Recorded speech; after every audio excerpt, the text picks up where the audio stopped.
Hi marshmallows, welcome back to another video, and I'm going to teach you how to stay away from bums, how to be a bum repellent, how to stay away from men that don't have shit going on, don't got no money, they don't got no car, they don't got shit, no dreams, no ambition, but dick. Okay, I'm going to teach you how to basically pick the best you absolutely can. Okay, so yeah, this is very different from my spiritual lessons and my celebrity readings. This is more of my dark feminine side of my channel, my man eater videos, all of that. So yeah, I'm gonna teach you how to pick the best, how to stay away from clown ass niggas. Okay, now if y'all want to know how to run game and how to do the uno reverse, because I'm tired of seeing my sisters get played, if you want to know how to play these dudes like how they be playing us, go check out on the Patreon. Okay, because my milkshake brings all the boys to the yard, and then like, then you damn right, it's better than I could teach you, but I have to charge. You feel me? I gotta charge for that. So if you want to see the real tea, the real game, go on my Patreon. But I'm gonna teach you how to stay away from bum niggas, how I stay away from men that don't got no money, how I somehow always seem to find men that got something going on. So yeah, let's get into it. First and foremost, disclaimer. Um, if you're still a lover girl, this advice may not be for you. Okay, if you've been hurt before and you've been played before and you're tired of that, da da da, this advice is for you. This video, you will most likely find it's more so for you. I'm saying this because this is kind of tapping into the shadow aspect of femininity. This is tapping into the dark feminine, all of that. So, and I openly admit this, like, this isn't obviously the most happy go lucky, cleanest, best, nicest way to date. But if you are tired of getting played, follow this advice. Okay, so fair warning. Okay, all my lover girls, all my delusional girls, my delulu girls, this video might not be for you. All right, because somebody got to date the broke man. So let's get into it. First of all, we all can't date a Bill Gates. Okay, that's number one. So when I'm saying how to stay away from broke men, I'm not necessarily saying stay away from men that have a 9 to 5. There's nothing wrong with a man that has a 9 to 5. As long as he's making money, he's making money. Because remember this, it's not how much a guy has, it's how generous he is. A man can be as rich as let's see, he can be as rich as the guy that owns Amazon, or the as rich as the guy as rich as Elon Musk. Matter of fact, Elon Musk is a really, really good example of this. Elon Musk is rich, is he's wealthy, talking generational wealth. But you know one thing about him that doesn't make him a ideal man you should go after? You know what really knocks him down? He's stingy. Just look at Grimes, his newest baby mother. Look at all his baby mothers. They don't really have no real estate. Why you think he's not really marrying these girls? Okay? If he married these girls, they could really get something. They could really hold some shit. That's how marrying somebody, when you marry somebody, you share all of the accolades, all of that. Why you think he's not marrying these girls? Why you think he's getting baby mamas? He's stingy. So just because a guy has a 9 to 5, it doesn't mean anything. I've met guys that get paid less and give me more. I've dated a guy who was rich and he barely gave me shit. Like I damn near had to, I had to damn near like pull teeth to get something from this dude. So remember that, y'all. It's not about how much money he has, it's about how generous he is. Okay, moving on. First sign a guy is broke, a bum, right? A guy's a scrub. First sign, he has way too much free time. I don't trust no man that's constantly like, for example, he responds to your messages 2 minutes after you sent the message all the time, right? I want somebody that has something going on because it shows me you have a life, you have dreams, you have goals, you have ambitions, you're dedicated. And you also are commitment, right? When a guy can commit to a job and showing up to work every day and building money and all that, he can commit to a dream. That shows that he can also commit to a relationship, a long-term relationship. Number one sign of commitment issues, they can't hold a job for too long. Their relationships don't last that long. Whenever it just seems like they cannot be consistent, period, that is a big sign of a scrub, a bum. So he at least got to have something going on, right? Too much free time. Number two, constantly hanging out during the day. I feel like between the hours of like 12 p.m. to like 5 p.m., 6 p.m., those are working hours. If you constantly have free time around those hours throughout the entire week, you don't have shit going on. That lets me know you don't have a job. Okay, so a guy that's hanging out during the day, right? And I also just want to say this, the reason why I'm telling y'all to stay away from bums and scrubs, not even just take away the fact that okay, this could be on some deal, this could be on some gold digger shit, right? Let's remove that out of the equation. Broke men are dangerous, and I'm saying this because I had firsthand experience as a kid of a broke man wreaking havoc on me, my mother, my entire family. My father, he was my first exposure of how broke men can be dangerous. When a man doesn't have shit to his name, he will destroy everything. Because no matter how society tries to flip it and reverse it, I somewhat believe in evolutions, right? I believe in evolutionary mindsets and genetics. Like, for example, the things that tell us, like, oh, women emit certain pheromones, I think, that attract men. Or, we used to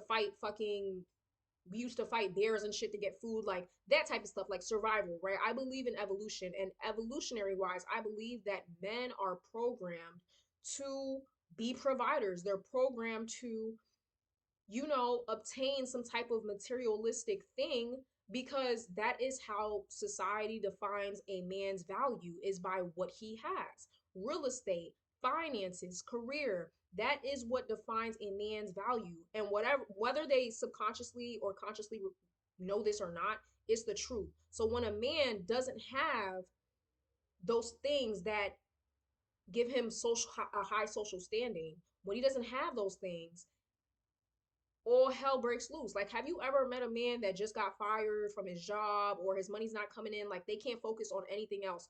Only thing they can focus on is, I gotta get this money, I gotta get this money, I gotta get this money. Which, period, as you should, but I'm just saying that goes to show that there is a evolutionary subconscious thing where men have to provide for themselves. You know what I mean? Because that gives them a high social standing. How much you can provide for yourself is what determines how high on the ladder they are. It's like, for example, when certain male animals, they got to kill and bring back home to the girl so that they can prove to the female animals, okay, look, like, for example, I think it's either tigers, cheetahs, or lions that they kill, they bring back to the community, and the girl picks the guy with the biggest kill, and that's how they decide, like, how they mate with each other. It's kind of same thing. You know what I mean? So for anybody that's got to say, oh, gold digger this, no, I don't want to hear that. But yeah, broke men are dangerous. When a man doesn't have that high social standing, he will wreak havoc on everybody, especially women who have more than him. Because to men, whether they subconsciously realize this or not, and I'm not saying all men are like this, but a lot of men are like this. Whether they subconsciously realize it or not, when they see a woman that's making more than them, they feel like, wow, first of all, let's not play dumb. We know that women are somewhat at a societal disadvantage. Even if it's like a little bit more evened out, there still is a little bit more disadvantage. There are still statistics showing that women get paid a little bit less than men. So it's like, to see a girl facing all of these oppressions and she's still making more money than you, that really does get to a lot of men. And it got to my father, and he went on to physically not only abuse and assault me, but my entire family, my mother, my grandmother, my aunt. He wreaked havoc on all of us because what, he did not have no social standing. He was broke. That's the root of the problem. So that's why I'm telling you guys, stay away from bums, right? So number one, he has way too much free time. He texts way too often. He's free during the hours of like 12 p.m. to like 6, 7 p.m. Like, he's way too free, way too much availability.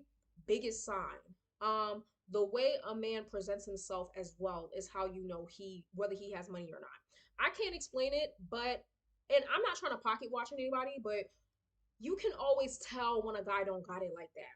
He don't got no haircut, the clothes, like, and mind you, I'm not materialistic. I really don't care how a guy dresses, because at the end of the day, I'm the baddie. I don't really care. Like, that's number one, y'all. Don't.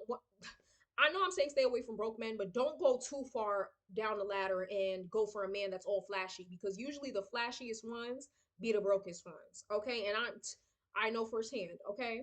So yeah, the clothes they gotta look clean, well kept. You know what I mean? Like, you know what I mean? Not like he's living paycheck. Well, yeah, like not like he's living on the edge, like he don't got shit, right? I can just tell by the demeanor, the clothes, right? How clean is the beard? Is the beard kind of like is the mustache kind of or does it look well kept, right? Um, what else? I don't know, y'all. Like those are just the biggest things. Like a guy with too much free time. That's just how I know. Like you don't got it like that. Also, oh yeah, another one. They are way too comfortable asking you for things. When a man asks you for anything besides like a hug or a kiss or going out on a date, you should be saying no. Period. Like, oh, would you mind? First of all, biggest sign a man don't got it like that. He's a scrub. He broke his shit. Is when you guys are talking about hanging out and say you guys live a little bit away from each other, right? And he says, "Oh, can you come to my house? Can you drive to my house? Do you have a car?" Whenever I speak to a guy and the first thing they say is, "Do you have a car?" Automatically, I'm like, "Hell no." Because as a man, what I have materialistically should not matter because that's what you're here for. You're here to provide the materialism. I'm here to give you my feminine energy, my presence, my love, if you deserve it. And that's all. So whenever a man is like way too interested in what you got going on financially, biggest sign. Do you have a car? Can you come to my crib? And what kind of job do you have? Why are you asking me that? Because you ain't finna hold none of this money. I don't know why you're asking me that. I should be asking you that. Those are questions you ask the man. What kind of job do you have? What field of career are you in right now? Though those are the questions you ask the guy. If a guy is asking you that, automatically I'm like, hell no. Like I'm already turned off. Absolutely not. I always ask like, oh why? Why are you asking me that? So yeah, if a guy is kind of insinuating that you should come to his house and you should da da da, usually men like that they don't want to spend money on either gas or they don't want to spend money on an Uber to meet you where you're at. Okay? Um, and yeah, I also feel like a guy should always offer, like, whenever y'all are going on a date, he should always at least ask, like, hey, would you like me to come pick you up? That's the biggest, not the biggest, but that's one of the green flags that I look out for. Like, hey, uh, can I pick you up or would you mind me picking you up? Biggest green flag when you're first talking because that shows, okay, he is making an attempt to make you comfortable or to lighten your load. Now sometimes guys ask that because in their head they're like, oh yeah, I'm finna take this girl and we finna go back to my crib and do to do, or maybe we finna do to do in the car. So don't be completely like, oh yeah, he asked me, yeah, like, you know what I mean? But that's usually a good sign, right? um but yeah, I forgot what was the thing I just said, but moral of the story, he's way too comfortable asking you for stuff. No grown ass man should be asking a woman, especially a girl younger than him, for anything materialistically, nothing. Okay, if you guys have only been talking, matter of fact, it don't even matter how long I've been talking. If he's asking you for material things, money, da da da, hell no, absolutely not.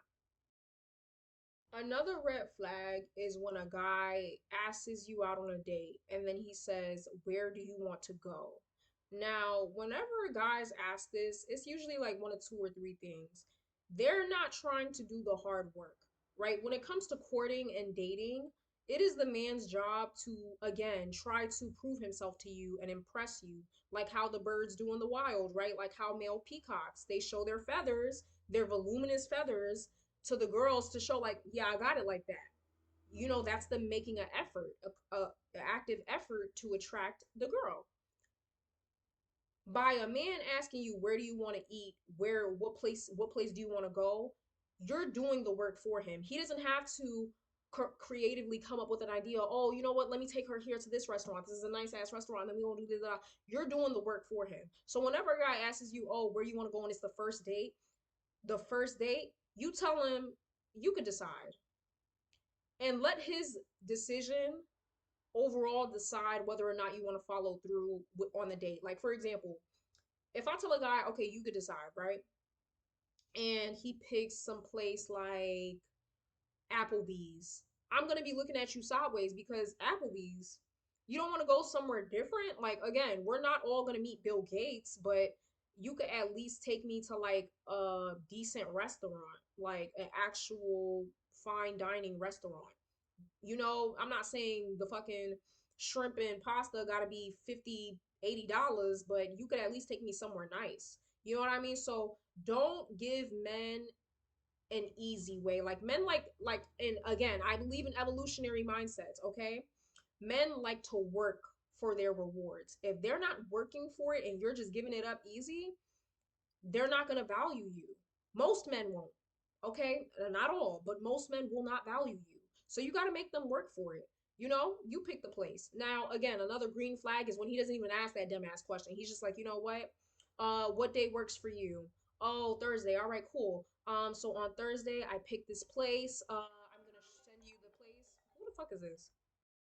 I'm gonna send you the place. Let me know if you like it. Is that cool with you? And then yeah, I'm gonna pick you up. Dress nice, and yeah, da da da. That's how you do it. When a man is putting in the effort, the conscious effort, because that's what courting is. All right, cool. I picked the place. It's making your load easier, therefore putting you in your feminine receiving energy. You're just sitting pretty. All you got to do is okay, just get dressed, look pretty. I'm gonna come pick you up. We finna go to this restaurant and we finna have a good ass time. Clock that T. That's how you do it. So overall, yeah, these are some of my signs of broke bums. I will come out with more, y'all. I'm pretty sure I should have wrote all of this down.